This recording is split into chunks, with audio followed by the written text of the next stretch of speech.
මම අද මේ විදියෙන් කතා කරන්න යන්නේ මම හදපු e-commerce web application එකේ carousel එක කොහොමද වැඩ කරන්නේ, කොහොමද මම ඒක කෝඩ් කරේ, ඒ සම්බන්ධව තමයි කතා කරන්න යන්නේ. අපි හිතමු බලමු කොහොමද home page එකේ carousel වැඩ කරන්නේ කියලා. මේ තමයි home page එකේ carousel එක. ඒකේ next button එකකුත් PS button එකකුත් තියෙනවා. තව මෙතනින් බාර් හතරක් තියෙනවා. එතනින් අපිට මොනවා මේකේ තියෙන carousel එකේ තියෙන pages මාර්ක් කරන්න පුළුවන්, slide මාර්ක් කරන්න පුළුවන්, මෙතනින් බාර් වලින් මාර්ක් කරන්න පුළුවන්. එතකොට පේනවා ඉතින් මෙහෙම අපිට බාර් වලින් මම දැනට slide තුනක් තමයි පාවිච්චි කරලා තියෙන්නේ. මම මේක පාවිච්චි කරලා තියෙන්නේ bootstrap වලින් එන carousel එකක්, bootstrap වල තියෙන bootstrap plugin එකක්. මම ඔයාලට පෙන්නන්නම් bootstrap site එක bootstrap doc එකට ගියාන් පස්සේ bootstrap site එක මුලින්ම ගියාම මෙහෙම තමයි display වෙන්නේ. එතනින් අපි doc එකට ගියාන් පස්සේ doc එකට ගිහලා මම doc එකකින් carousel එකට ගියාන් පස්සේ මම උතෙන්ට දාලා තියෙන carousel එක තියෙන්නේ එහෙම අපි මොන doc level doc එකෙන් carousel කියන එක select කරලා indicators කියලා තියෙනවා. අන්න එතන තියෙන carousel එක මම පාවිච්චි කරලා මම ඔයාලට කියන බාර්ස් එකක් තියෙනවා. එතනින් අපිට මේ slide mark කරනවා. තව මෙතන next button එක slide mark කරනවා. මෙතන previous button එක තියෙනවා. මෙන්න මෙතන තියෙන code දෙන්න තමයි මම මේ carousel එක හදලා තියෙන්නේ. මේ home page එක තමයි carousel එක හදලා තියෙන්නේ. මේක තව පොඩි modifications ටිකක් කරලා තියෙනවා. එහෙම තමයි carousel එක හදලා තියෙන්නේ. අපි මේක bootstrap වලින් carousel එක හදන හින්දා අනිවාර්යෙන් bootstrap ළඟ තියෙන CSS file එක, JavaScript file අපි අනිවාර්යෙන් මම හදන home page එකේ තියෙන PHP file එකට link කරගන්න ඕන. අපි නම් බලමු කියලා code එකේ මම කොහොමද carousel එක අදාළව code කරගත්තේ කියලා. කොහොමද program කරේ code කරගත්තේ කොහොමද කියලා බලමු. ඔයාලා මුලින් කිව්වා මතක ඇති මම මේක bootstrap plugin එකෙන් ගත්ත carousel එකට පාවිච්චි කරලා තියෙන්නේ. ඔයාලා වෙනම මෙතන එකටම bootstrap plugin CSS file එක link කරන් දෙන header එකේ style file link header එකකින් තමයි CSS bootstrap CSS file header එකේ link කරලා තියෙන්නේ. script file link කරන්නේ body tag එකේ 15 වෙනිදා තමයි පොඩ්ඩක් 15. අපි එතන ඉඳලා බලමු මම මම එතන කියලා වලට පෙන්නන මම bootstrap plugin JavaScript file උත් link කරන් තියෙනවා. bootstrap plugin මෙතන script එක tag එක SRC දාලා link කරන් තියෙනවා. bootstrap plugin bootstrap.bundle.jscript file එක තමයි link කරගන්න ඕන. මේ ෆයිල් එක එකයි link කරගන්න නැත්නම් මේ carousel එක වැඩ කරන්නේ නැති වෙනවා. ඒ හින්දා bootstrap එකෙන් ගන්න carousel එකක් අනිවාර්යෙන් bootstrap එක අදාළ ඒ carousel අදාළ වැඩ කරන්න ඕන. ෆයිල්ස් ටික අනිවාර්යෙන් link කරගන්න ඕන. අපි project එක link කරගන්න ඕන. එහෙනම් අපි බලමු කොහොමද මම carousel එක කෝඩ් කරන්න තියෙන්නේ කියලා. මම මෙතනින් කමෙන්ට් එකක් දාලා මට හදවන්න පහසු වෙන්න මේ තමයි carousel අදාළ කෝඩ් ටික මම ඔයාලට මේ bootstrap plan ගත්තු එකක් කියලා අපි බලමු මේ මොනවද කියන්නේ carousel එකේ view tag එකක් දාලා bootstrap class එක use කරලා ආයි bootstrap class එක use කරලා row එකක් විතර දාගන්න. ඊස්සේ අපි id එකක් දාලා තියෙනවා. ආයි bootstrap class use කරලා තියෙනවා. මේක සම්පූර්ණයෙන්ම bootstrap එක කරන් පොඩි modification එකක් කරලා තියෙන්නේ. ඒක ඔයාලා දකින්න ඇති මම පෙන්වන carousel එකේ slide 3යි. ඒක slide 3ක් හදලා තියෙන්නේ මෙන්න මෙතනින්. මේ තියෙන්නේ ඔයාලට පේනනේ slide 1, slide 2, slide 3 කියලා මම හදලා තියෙනවා. slide 1, slide 2, slide 3 කියලා හදලා තියෙනවා. මේ හදලා තියෙන්නේ මෙන්න මෙතනින් තමයි slide 3ක් වෙන විදිහට හදලා තියෙන්නේ.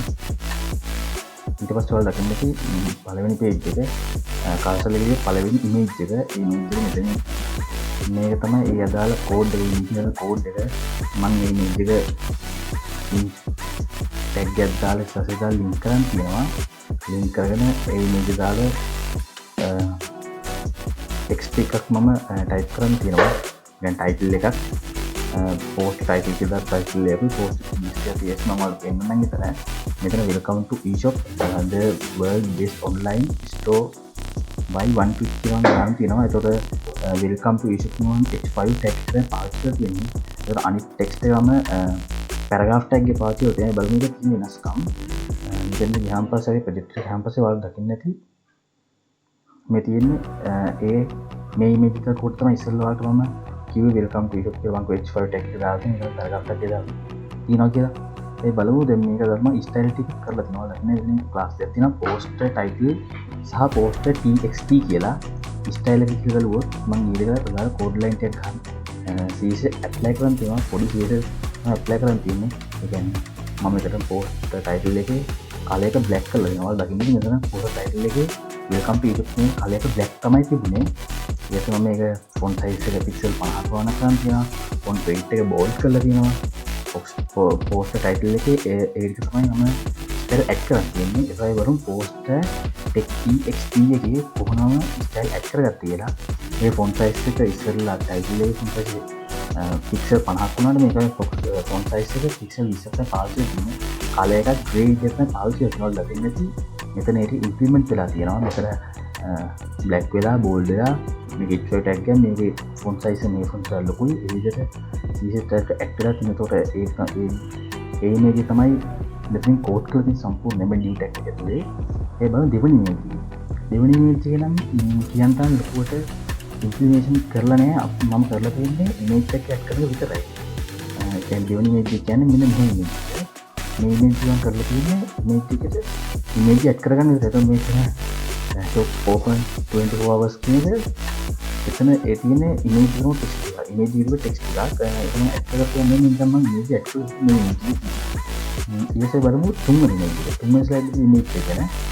තුන්වෙනි ස්ලයිඩ් ඉමේජ් එකේ අර පළවෙනි ඉමේජ් වගේ මම මුලින්ම හැමෙන්නේ මේ ස්ලයිඩ් එකේ ඉමේජ් වගේම ඉමේජ් එක මම ඉමේජ් ටැග් එක දාලා ඉමේජ් ටැග් එකක් දාලා ඉස්සරහට දාලා ලින්ක් කරන් තියෙනවා. ඊට පස්සේ මම මේකේ ටෙක්ස්ට් එක ටයිප් කරන් තියෙනවා.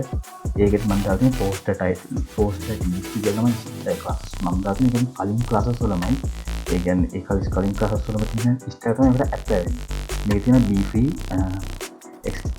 experience the lowest delivery cost with us කියලා. ඒ බලමු ඒ ස්ලයිඩ් එකේ ඉමේජ් එක ගැන බලුවොත් මේ තමයි ඉමේජ් එක. මේ ඉමේජ් එකේ තියෙන මෙන්න ටෙක්ස්ට් එක අපි ටයිප් කරලා ස්ටයිල් දාලා හදලා තියෙන තමයි.